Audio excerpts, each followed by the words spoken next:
Funding for this program was provided by the Annenberg CPB Project, the National Endowment for the Humanities, and the National Science Foundation.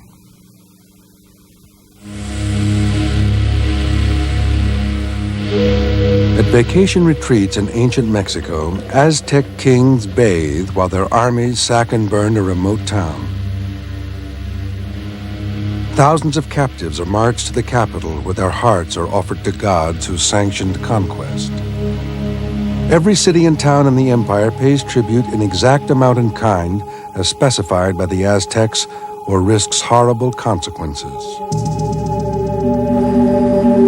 In the forests and jungles of other realms, Maya kings ruled great cities with the force of their own personalities. They build temples and huge stone billboards to prop up royal dynasties that have little actual power. They perform gruesome rituals that require the skins of other people. They go to war and capture players for their ball games. Games where the losers never play again. Today, inside ancient pyramids, archaeologists face real danger to bring the story of these kings and their politics out of the past.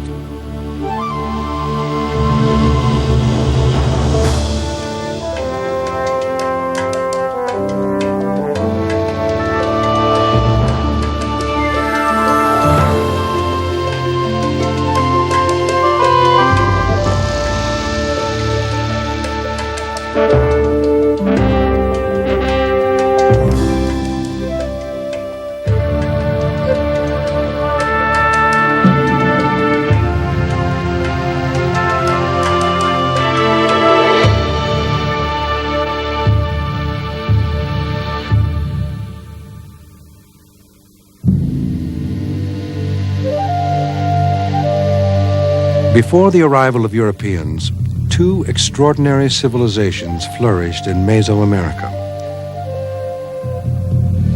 Both the Aztecs and the Maya had cultures of startling sophistication and political systems that were enormously complex. Archaeologists are intrigued by ancient political systems. They want to know how these systems were organized and how they evolved. Archaeologist Arthur Demarest. Throughout the course of human history, societies have become ever more complex. Political systems have developed, some successfully, expanding and growing, while others decline and disintegrate. What are the differences between these societies? Why do some political systems succeed and others fail? That's one of the central questions that we have to address in archaeology.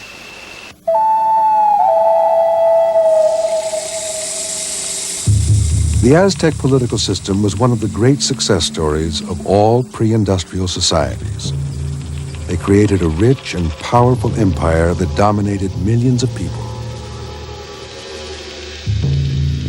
They lived in the Valley of Mexico, in the area that is now Mexico City. Before coming to power, the Aztecs were just one of a number of small city-states located in the region. Archaeologist William Sanders. Between 1200 AD and 1428, the area was occupied by 40 competing states. Occasionally, one of these states would conquer some of the others and form a small empire for 1 or 2 generations, but then it would collapse again. In 1428, however, things changed dramatically. 3 of these states overthrow their lord, form a military alliance, and embark on a career of conquest that is to carry them over all of Mesoamerica. Within less than a century, the Aztecs had conquered hundreds of formerly independent states, established provincial capitals, and controlled a population of 5 to 6 million people.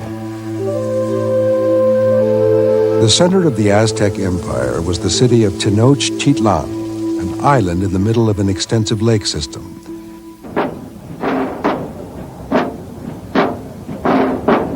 Today, Tenochtitlan is buried beneath the center of Mexico City. In 1978, workers digging ditches for electric cable hit something hard. It turned out to be a huge stone sculpture depicting an Aztec goddess. Excavations around the sculpture eventually led to the discovery of a large complex of buildings directly below the streets of Mexico City. What had been uncovered were the remains of the Templo Mayor, the religious heart of the Aztec Empire. Nested inside the final building were the ruins of 6 earlier structures. One of the earliest was an almost complete temple, including a sculpture which once held the hearts of sacrificial victims.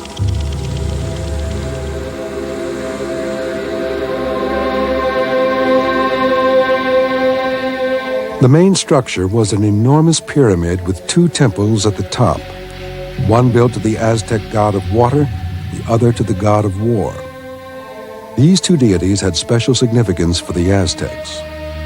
Mexican archaeologist Eduardo Matos. Estos dos elementos, el agua y la guerra, eran el fundamento del imperio. These 2 elements, water and war, were the basis of the empire, what sustained the Aztecs, one fundamentally and the other economically. For this reason, one of the main temples was dedicated to water, to agricultural production, the fertility of the land, and the other temple was dedicated to war, the conquest of other people. Their religion sanctioned conquest, but that was not enough for the Aztecs. They also rewrote their history to clothe themselves in the mantle of divine authority. The uncle of the Aztec ruler came to him and said, I think we should burn the books. They only deceive the common people. And let's write true history, meaning official history, of course. And this history tells the story of a chosen people. It's very much like the story of the Israelites, a chosen people who start up in northern Mexico at a place called Aztlan. That's where they got their name Azteca from. Start in Aztlan under the leadership of a leader who later on becomes their god, Huitzilopochtli. But at that time, he was a human being. He tries to tell them to keep going, keep going. They haven't reached the promised land yet. Finally, they arrive in the Valley of Mexico, and on an island in the lake, they see an eagle land with a serpent in its claws on a nopal cactus. And Huitzilopochtli says, that's the place that you're destined to form your great kingdom. And you are going to be the sun god's chosen people, and your mission in life is to go out and capture enemy warriors and sacrifice their hearts to sustain the sun. The Aztecs followed Huitzilopochtli's instructions to the letter and carried out human sacrifice on a scale without precedent. Each year, thousands of people would be led up the steps of the Templo Mayor to have their hearts cut from their bodies with knives made of volcanic glass. Without human sacrifices, the Aztecs believed the gods would die and the world would end. But this religious belief also served the interest of the state. It sanctioned a mission of conquest. It mandated war. Cultural anthropologist Ross Hassig. When the Aztecs decided to go to war, this was a decision that was reached by the king in consultation with his counselors, including the major military leaders. Once they made the decision, this was announced to the populace in the main squares, and an army was recruited. It usually took 5 to 8 days to gather the men, and the men were retrained and the weapons were issued from the central armories, and supplies were gathered. Now, how many men were gathered depended upon the threat. If the Aztecs felt that it was really a minor thing, then only a small force would be sent. The bigger the threat, the larger the army. The Aztecs could assemble an army larger than anyone else, so they usually won their battles. They conquered this town, Malinalco, in 1476. But a large army was not their only advantage. The Aztecs also developed several unique administrative and political techniques to expand and control their empire. One technique was to erect fortifications and maintain garrisons at critical points within and along the border of the empire. Malinalco was one of those garrison towns. Here, troops were quartered so they could respond quickly to any threat in the neighborhood. But the Aztecs were also able to expand the empire without resorting to brute force. When the Aztecs won a battle, they sent messengers back to the capital with this information, and of course this would be spread to all the towns along the route.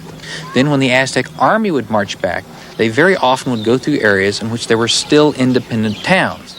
Now, if you were the king of a town of, say, 5,000, and the Aztecs wheeled up to your door with an army of 20,000 battle-hardened, immediately successful veterans, bringing with them the booty of a sacked town and perhaps hundreds of captives for sacrifice, the prudent king is likely to accede to the Aztec demands that they become members of the empire. Becoming members of the empire boiled down to one essential activity: paying the Aztecs tribute. Tribute was the business of the Aztec Empire, the real purpose behind their warfare and expansion. The Aztecs exacted tribute from everyone, and they did it in several ways.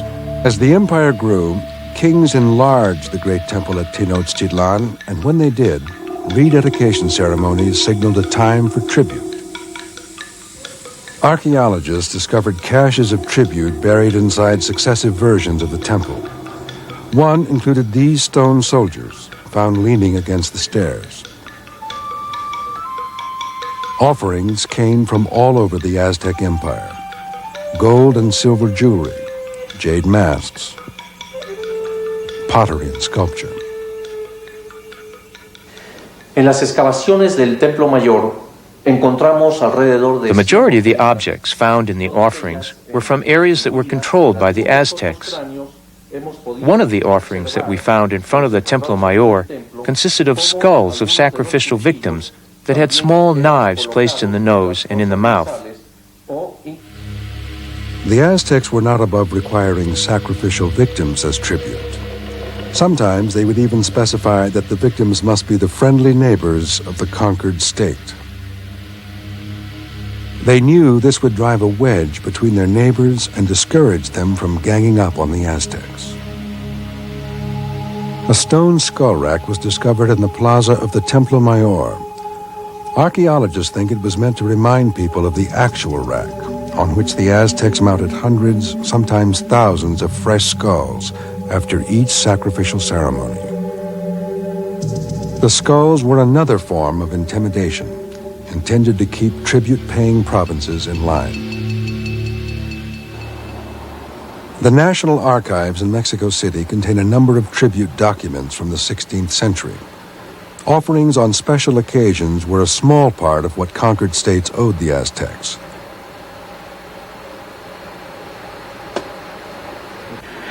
The tribute demands of the Aztecs are recorded here in the Codex Mendoza. This page shows the tribute owed by the town of Tepecuacuilco, denoted by this town glyph. Now, each of the tribute obligations is denoted by a picture, so it's very clear what is being required. For instance, 5 strings of jade beads, because there are 5 depicted. However, they also use their own numbering system. In the case of these copper axes, they use the symbol, a flag, which stands for 20. And in this case, with 5 flags, they're demanding 100 copper axes. Warrior uniforms and shields in amounts of 1 each, and then amounts of 20 each are demanded. This symbol, a feather, represents 400.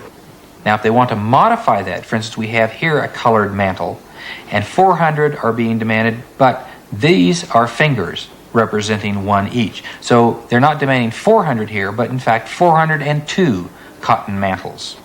40 jaguar skins, 1,600 bales of raw cotton, 80 bird skins, 1 bin of corn, and 1 bin of the grain chia, 8,000 containers of chocolate.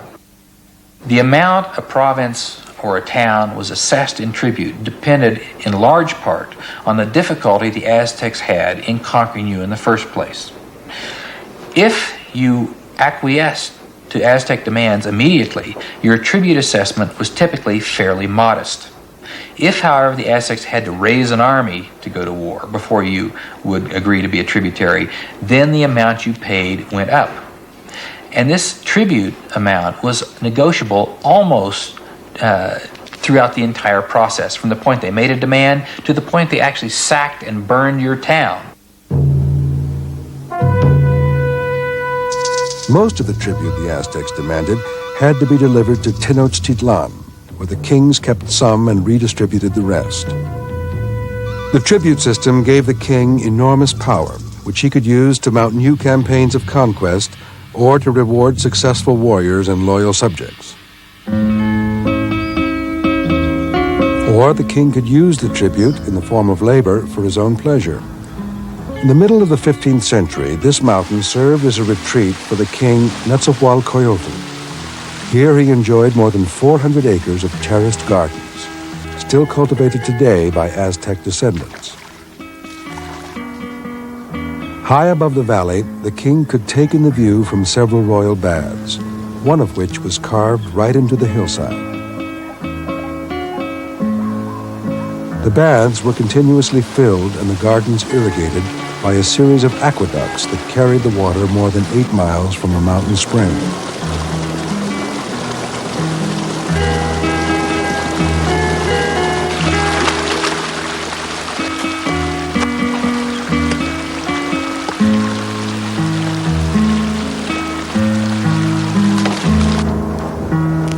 For William Sanders, the retreat is direct evidence of the power held by Aztec kings. Down below me in the flat plain of the Valley of Mexico is the modern town of Texcoco. And that's where the king's permanent palace was located, which was a very large structure according to one of the sources of the 16th century, had several patios and several hundred rooms surrounded by an enormous wall. Apparently, he decided he needed a place to get away from it all, to get away from the business of state, from the cares of state. And so he built these pleasure gardens out here 3 or 4 kilometers from his capital. Only with extraordinary power can a ruler build himself something like this. It reflects the fact that the kings had hundreds of thousands of men available for labor projects of this type. It's perhaps one of the best indicators of political power that we have for the Aztec period. The builder of the gardens, Netzahualcoyotl, was one of the most famous kings in Mexican history. He was an accomplished warrior, but he was also a man of letters who maintained a large library. He supported astronomers and scholars and was a patron of the arts. It is said he had concert halls in his palace where singers and actors performed. He was a great philosopher and poet himself. There's one poem that I remember in part. All the earth is a grave, and naught escapes it. Nothing is so perfect that it does not fall and disappear. The great rivers start from their joyous beginnings and never return. But it was war, not poetry, that kept the tribute flowing to Tenochtitlan. And so the Aztecs realized they must have a leader who was primarily an effective warrior. The common tradition of royal succession throughout Mesoamerica was from king to his oldest son. But the Aztecs changed that. But the point is that in order to be successful, they had to have a king who was an active warrior. They could not have a boy 8 or 10 years old ascend to the throne just because of some rule of primogeniture. So what they did is they elected among that royal lineage the man with the best qualifications as a warrior. But that was not all. Before the elected king was formally crowned, he was expected to launch a pre-inaugural raid, a campaign against either a rebellious town or against towns not previously conquered. The raid would show that the man elected was, in fact, a competent military leader. This altar celebrates 11 conquests by the great Aztec king Moctezuma I. But Moctezuma is not portrayed anywhere on the monument. Instead, it celebrates 11 warriors, each shown subduing an enemy. In Aztec society, it was not just the king who benefited from warfare. The Aztec society was unquestionably a strongly class-based society, but it did allow for a certain amount of mobility, and this mobility was largely through success in war. A successful commoner could hope to achieve noble status by virtue of his deeds. This form of social mobility was illustrated in 16th century documents. First, a poorly dressed novice takes a captive. When he takes another captive, he gets a more elaborate costume and better weaponry. Taking still another, the warrior rises in rank, and so on.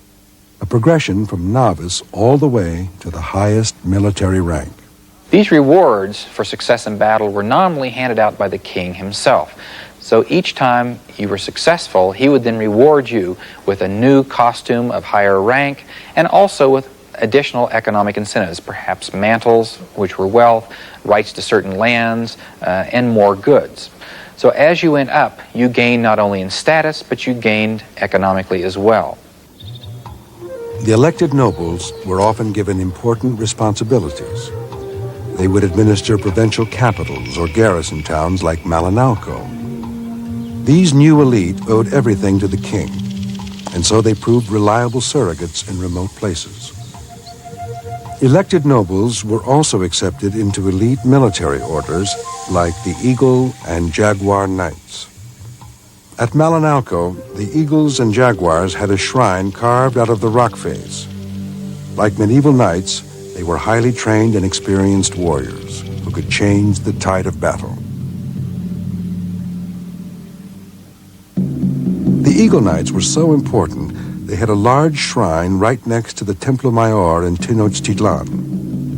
When archaeologists uncovered the building, they found the entrance guarded by life-size statues of the warriors, dressed in eagle costumes.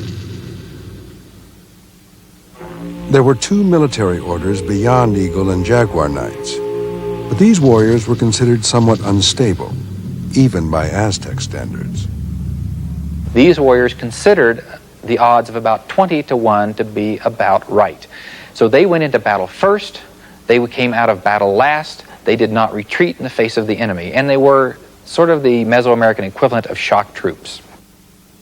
Encouraging elite warriors was of prime importance to the Aztecs, but they also realized their war machine would go nowhere without an agricultural system that could support a large army. The Aztecs' concern for agriculture was symbolized by the deities of water.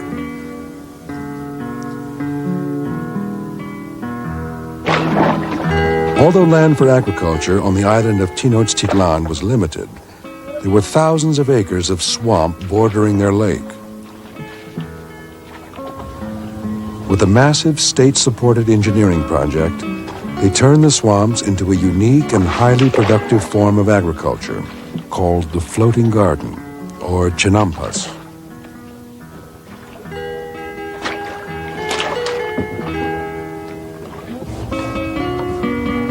Just outside Mexico City, chinampas are still farmed by Aztec descendants. Our ancestors were the Aztecs. They made this. They worked hard to lay out these fields. We've continued to use the fields, but they made all of this.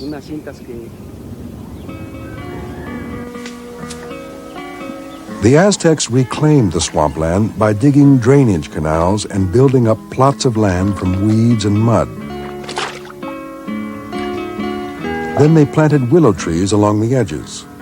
The roots of the trees held the plot together.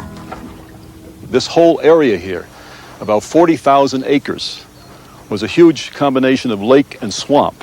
You can see how large this area is by just looking off to the south, because the lake extended all the way to the edge of those mountains over here. All of the lake area around Tenochtitlan was eventually turned into chinampas. This must have required the labor of thousands of people, but it was a labor that returned a large, useful dividend. This is one of the transport canals that the Chinampa farmers used to haul their produce and to take their tools out to their fields. In the canal you can see this plant. It's floating. It's a water lily. Locally it's called huachinango. And this is one of the keys to the success of Chinampa farming. This reproduces very rapidly, and it's used as fertilizer. They collect it with a pitchfork-like tool, fill up these boats, and they throw it up on the chinampa, and in 5 days of work, they can fertilize an entire chinampa, and that's enough to crop successively all kinds of garden crops for 12 months out of the year. And then next year, you go through the same process. With chinampa agriculture, the Aztecs could sustain a large population and draft armies larger than any competitor. agriculture was a key ingredient in a system that made the conquest state possible.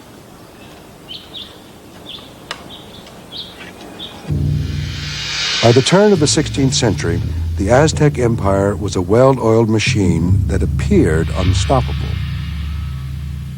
In 1519, there were no evidences of any significant internal stresses in the Aztec Empire. It looked as though it was going to continue for at least another 100 years. In fact, they had contacted the Highland Maya as far away as Guatemala, had received token tribute from the king of the Quiché, which always signaled the beginning of an expansion of the Aztecs into a new area. But then in 1519, Hernan Cortez arrives. The warriors of the sun god confront the soldiers of the cross. The empire collapses within 2 years, and Mesoamerican civilization comes to an end.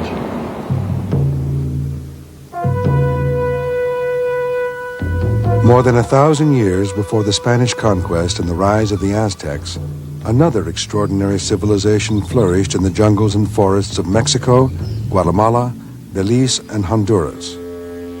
They were the Maya.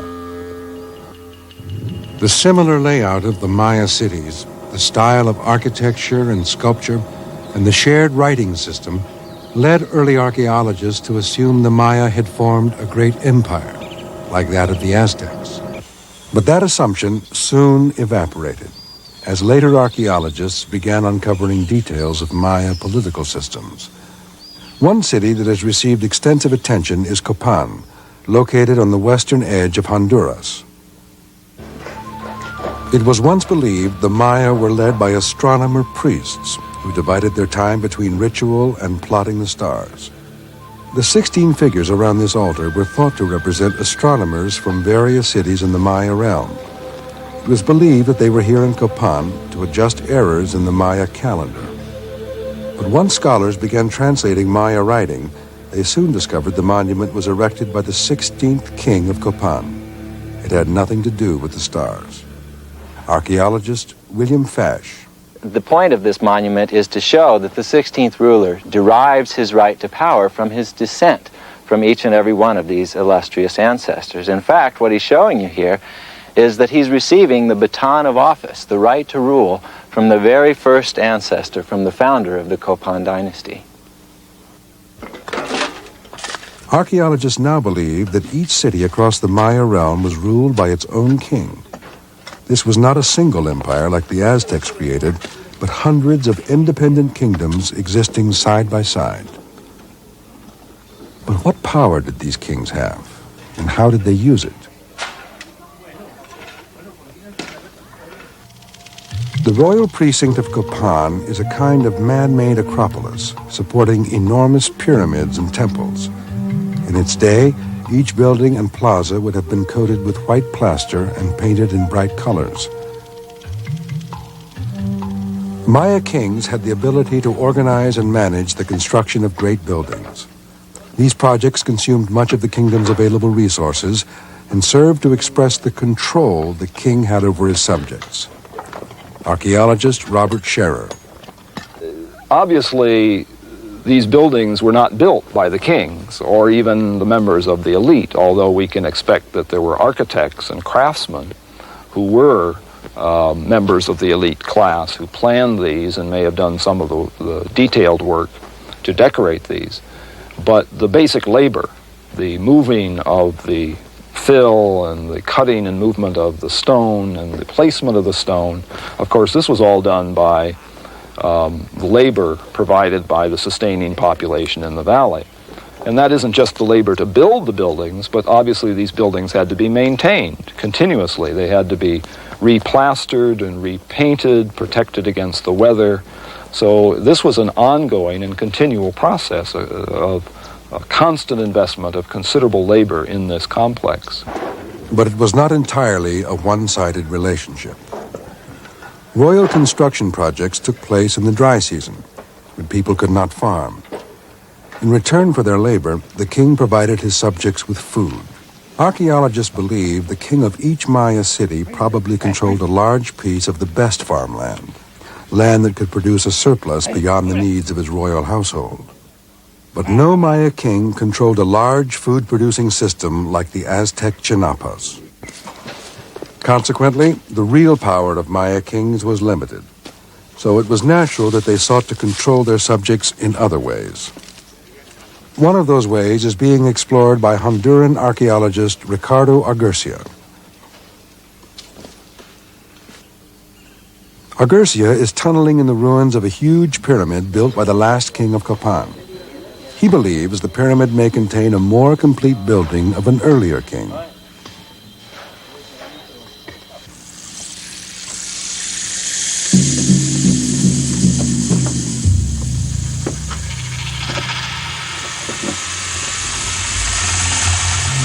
He first drove one tunnel northward from the main shaft and discovered the remains of a wall. These are the remains of earlier buildings on the Acropolis.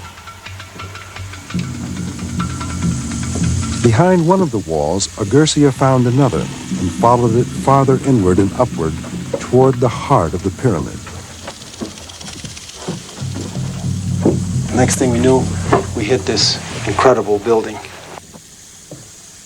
What Aguircia found astounded him. The roof of a buried building, decorated with elaborate plaster sculpture. But before he can interpret the imagery, he must first deal with more urgent problems. We have a number of problems with dealing with this. One is the working conditions, because the air is so thin and tight in here that I like to come in with tunneling from the exterior so we can get better ventilation and be able to work at greater ease the heat and get us more oxygen. The other thing is that we're so close up to this giant mass that it's hard to interpret it. It's hard to get a feel for the message on it. We're exposing so little of it, and this was made to be seen from a long distance. This was a big building. We're talking something that's probably went up as high as 4 or 5 stories on a modern building. So it's hard to be able to decipher the message from this close and seeing so little of it. We're going to need a lot more exposure. Aguircia's team continued digging, extending and enlarging the tunnels. Finally, they uncovered enough of the facade to make sense of the sculpture. The lower floor supports 2 plaster masks, once painted in bright colors. At the center of this mask, we have what's called God Di, also known as Itzamna, which is a principal deity of the Maya cosmos. He's coming out of the mouth of a bird, which is probably the celestial bird. And as we move into the upper register, we have another complex scene. Basically, we have 2 snakes, and into the mouth of the one that's facing up is descending the representation of Kin, or the sun, reflecting, I think, also that we are on the west side of the building. And therefore, this is the side where the sun descends into darkness at the end of every day. So far, all the imagery uncovered on the building has some kind of religious message. The king is telling his subjects that he has special access to the supernatural world of gods and revered ancestors. Archaeologists believe religion and the control of religious symbols was a major source of royal power. But this power lacked coercive force, like the Aztecs used, to back it up. Maya royal power relied heavily on faith, a faith that needed constant reinforcement.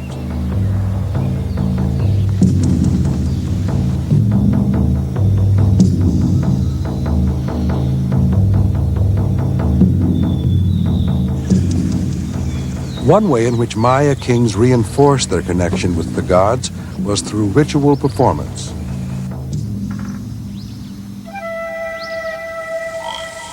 This monument, called a stela, commemorates a ritual performed on the 26th day of July, AD 736. On that day, the king of Copan dressed in a skin that was flayed or removed from another human being.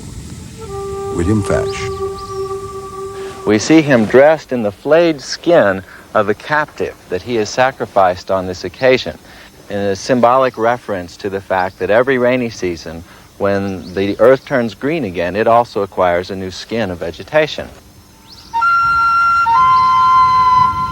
Managing and manipulating symbols was of major importance to Maya kings. It was a way to enhance their prestige and to create an image of power. Every activity, every venue in the city had its symbolic component, even the games played in the ball court. Almost all Maya cities had at least one ball court.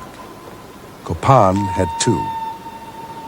No one knows for sure how the ancient Maya played the game, but in Mexico today, a number of variations still exist. Two teams face off and hit a rubber ball back and forth, using only their hips. The idea is to keep the ball in play. In an ancient painting, the Maya are shown playing the game. Only kings and nobles participated, so the player's dress, though likely uncomfortable, was an indication of high status. Linda Sheely is an epigrapher, a scholar who translates hieroglyphs and interprets Maya art. Now, this is, on the one hand, a sports arena, but on the other hand, it's a great container for royal theater.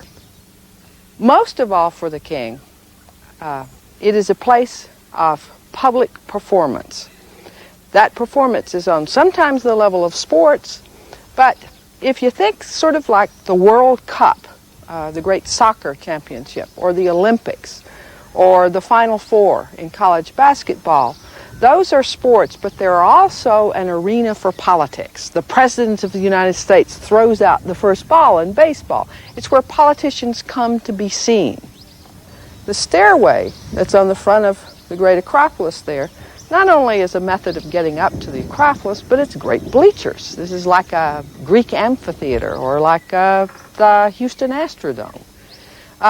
And if you can think of them not as it is now with grass and trees, but with plaster all over the stairs, painted red and full of people, the sounds of musicians and the sounds of crowds and roars as the play goes back and forth across the field. Sometimes the king participating as a player, if he was particularly young and nimble, and sometimes observing from afar as his team and opponents played out the game. For the ancient Maya, the ball court was not just a place to spend a pleasant afternoon. It was also an arena for a deadly form of theater. Captives from neighboring cities were sometimes forced to play. They, of course, were preordained to lose and were then killed in a sacrificial ceremony. The ancient Maya viewed the ball game as a metaphor for the struggle of good against evil, in which the king is hero. It was the king who personally captured the victim players. So the ball court provided another opportunity for Maya rulers to focus public attention on themselves. Archaeologist Arthur Demarest. These Maya ceremonial centers were giant stages. They were theaters in which the rituals of the Maya state were displayed. The sacrifices, the bloodlettings, the ball games, all of these things were mechanisms by which rulers tried to reinforce their power, to generate greater prestige through ritual display. But it's a weak source of power. It's the power of an evangelist preacher rather than the kind of economic power that you see in states like the Aztec. But even power based on belief did not come without risk. All Maya kings were expected to put their prestige on the line in regular tests of warfare. The Maya were almost continuously at war with each other, as these ancient wall paintings illustrate. But until recently, the popular view, even among scholars, saw the Maya as a peace-loving people. Archaeologist David Webster. This was part of what we call the mystique of the Maya. The Maya are different from other people. They're unique. They don't behave the way other people do. Of course, most complex pre-industrial societies are plagued with warfare, and the question was, in my mind years ago, why should the Maya ever have been different? Archaeologists soon discovered the Maya were not that different. Evidence of war and captive-taking began turning up in many cities. This drawing of a stela shows a king standing on the stripped and bound ruler of a neighboring kingdom. The decapitated remains of sacrificial victims are often found buried under royal buildings. Some of the human skulls discovered at Copan have been intentionally reworked into something else. Physical anthropologist Rebecca Story. It didn't take much looking at them to see, of course, that they have been deliberately modified.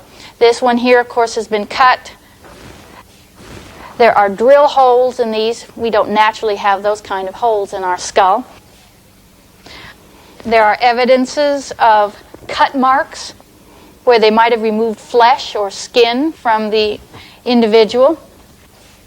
These are probably the remnants of individuals killed in battle. And in order for them to remember or commemorate their victory over this individual, they would take his skull and make it into a mask. Now, they undoubtedly did this so that it could be used as a mask, either to hang right here or as an actual mask.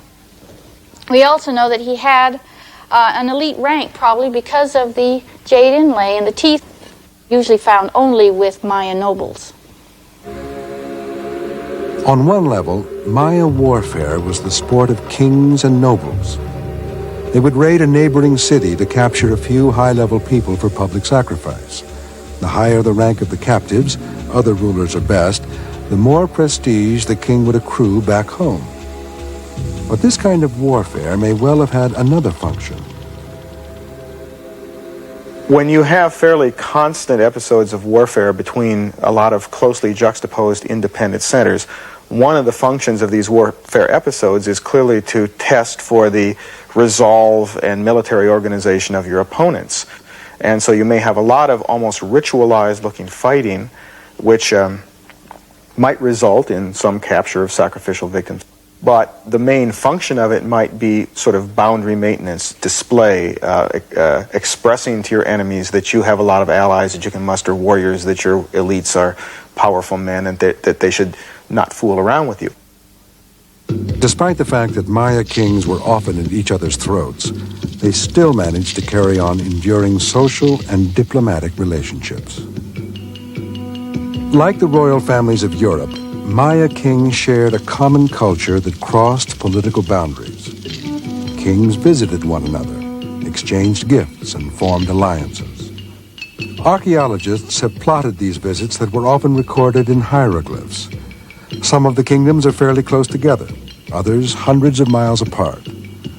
Maya kings and elite not only visited one another, they also intermarried. For a king, marriage had more than the usual benefits. Marriage to a woman from a powerful family could ensure the loyalty of that entire family, perhaps hundreds of people. And Maya kings could have many wives at the same time. So through good marriages, they accumulated greater power. But even for a king, marriage is never foolproof. Early in his life, the king of this Maya city, Yaxchilan, married a woman from a powerful local family. All went well until the king, whose name was Shield Jaguar, decided to marry again, this time to a foreign woman. Shield Jaguar, in his old age, married a beautiful young woman named Lady Evening Star. In his 62nd year of life, she gave birth to a son which he apparently doted on and loved more than anything, perhaps because it brought with this child alliance with this very powerful kingdom, and he wanted that child to succeed to the throne.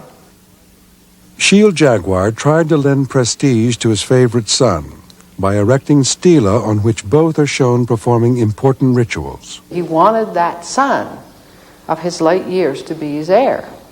But the woman of his early years had vested interest in having one of her own children become king. After the old king died, his favorite son was forced to spend nearly 10 years warring with the supporters of his stepmother before he could finally take the throne. Unlike Aztec rulers, Maya kings spent much time in warfare that benefited only themselves and perhaps a small group of nobles. Because their roles often lacked strong utilitarian functions, Maya kings were not indispensable. This is illustrated by a shocking event which occurred to one of the great kings of Copan. Archaeologists called him 18 Rabbit, which is simply the literal translation of his name glyph. The glyph shows the Maya symbols for the number 18, along with the stylized picture of a rabbit. 18 Rabbit was one of the most media-conscious of Maya kings.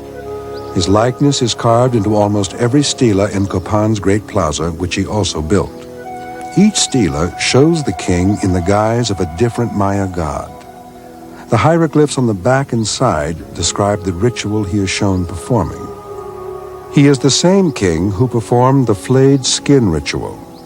Less than a year after that ritual, 18 Rabbit traveled to the small Maya kingdom of Quirigua, some 50 miles from Copan. Some think he went to Quirigua on a raid to capture sacrificial victims, but something goes wrong. The king of Quirigua, one Kawak Sky, erects a giant stela, claiming to have performed the axe event on the king of Copan. 18 Rabbit is captured by Kawak Sky, who sacrifices him in 738 and then never ceases to brag about it afterwards. All of his monuments, which become much larger and more grandiose, even though his political system is a fairly small one, mention the fact that he captured the glorious king of Copan, 18 Rabbit. By erecting stelae, Kawak Sky capitalizes on the sacrifice. His prestige increases, and his tiny kingdom grows, but he does not take over Copan. He simply does not have the manpower to conquer the larger kingdom. At Copan, not much happens. Life for most people goes on as before. A new king is installed, but he keeps a low profile. He erects no temples or stelae. But archaeologists imagine that behind the scenes, the royal family is busy trying to figure out how to restore their lost prestige. They settle on an imaginative scheme, a media campaign, and a grand building project. The building is a pyramid with a magnificent stairway. The steps are inscribed with hieroglyphics, 1,300 in all, making this the longest carved text in the New World. When earlier expeditions came to Copan, they found the hieroglyphic stairway fallen into a jumble.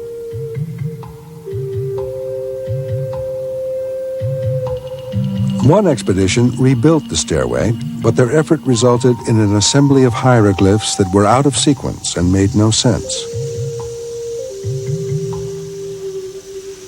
Artist Barbara Fash has been drawing each glyph on the stairway in an effort to reassemble them in correct order.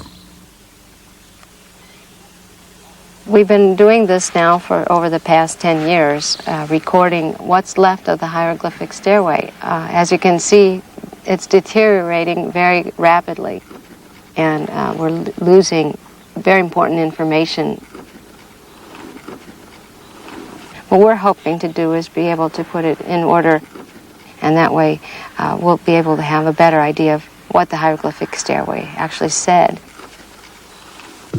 Fash's work is already paying off. It is now clear that this is a kind of ancient media blitz, a stone billboard recalling all the great deeds of Copan's kings, including 18 Rabbit. It was propaganda, and it was probably effective. The royal dynasty continued, and the king who built the stairway lived a long and prosperous life. But to William Fash, the king is trying to compensate for a serious problem.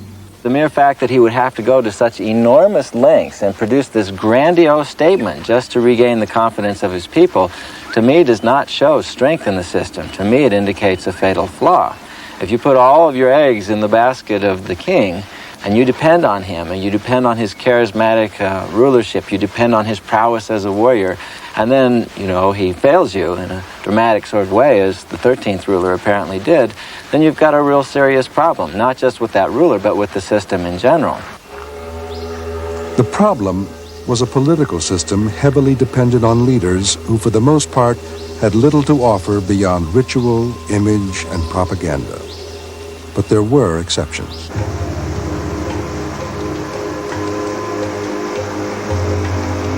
In a remote jungle, Arthur Demarest and a team of archaeologists are investigating a Maya kingdom that, like the Aztecs, expanded through warfare and conquest. They are working at Dos Pilas in the Petén region of Guatemala. During the reigns of just 4 kings, Dos Pilas exploded from a small settlement to become one of the largest kingdoms in Maya history. The conquered territory included older and more established kingdoms like Ceibal. This is a very important war monument. It commemorates one of the greatest victories in the dynastic expansion of Dos Pilas. You see here the king of Ceibal, stripped, bound, humiliated, and he's being tortured and bled. The text records that he was decapitated here in the plaza area of Dos Pilas. And standing on him, the king of Dos Pilas, symbolizing the conquest by Dos Pilas of this very important city in the Pasión River Valley. Throughout Maya history, kings have attempted to expand beyond the boundaries of their individual kingdoms. But these attempts were often short-lived or completely unsuccessful. Would Dos Pilas prove the exception? In the domain of Dos Pilas was Punta de Chimino, located on a peninsula jutting into Lake Petesh Batun. Here there's a break in it where it drops down into this little bay. While surveying the region, Demarest discovered that what at first looked like a natural ravine was in fact a man-made channel, a kind of moat, like those that encircled medieval castles. You can see where the moat was. Originally, the water would have run all the way across to the other side where you can see the sky. The moat was apparently designed to cut off the peninsula from the mainland, making it a highly defensible island. On the city side of the moat, Demarest found the earth built up into a long, steep incline. See how steep this is right now, how difficult to come up. It's probably originally almost vertical. And it would be much more difficult if you had some Maya up at the top hurling spears and rocks down on you. The archaeologists think that for further protection, there would have been a tall wooden fence on top of the embankment. This whole thing seems almost like overkill, the degree of defensive construction beyond what you would have thought was necessary. I think it emphasizes how things by this point had fallen to pieces in this region.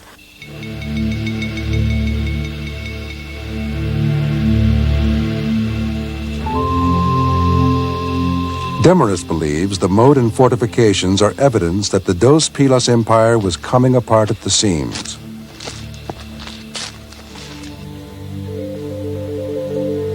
The territory was more than double the size of a standard large Maya kingdom. So administratively, it was beyond the capability of normal Maya political organization and military organization. In AD 760, 2 of the conquered kingdoms stage a revolt. They capture the king of Dos Pilas, drag him from city to city, and then sacrifice him in the usual fashion.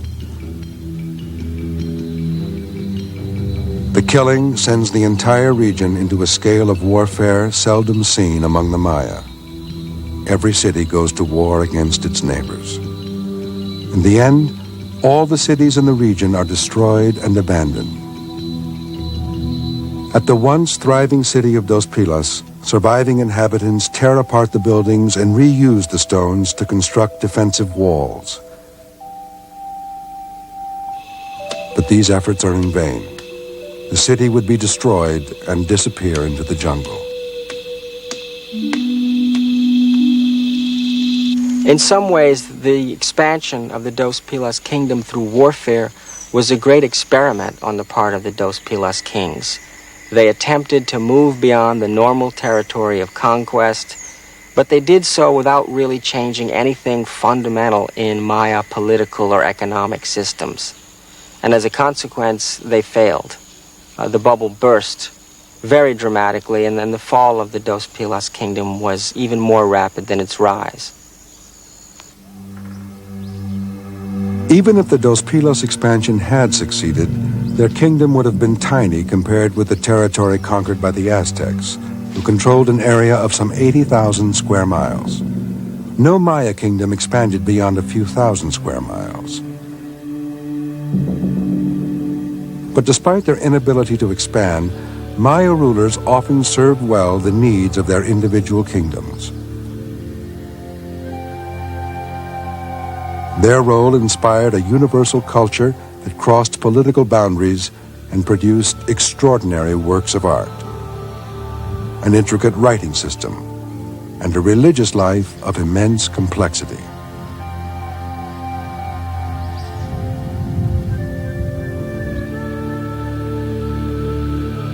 The achievements of the Aztecs cannot be minimized by their own ignoble end. They were the only people in Mesoamerica able to support a population large enough to overcome their own oppressors and assemble a great empire. They were brutal warriors, but their reliance on the perception of power and their political and social flexibility foreshadowed societies of today.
Funding for this program was provided by the Annenberg CPB Project. The National Endowment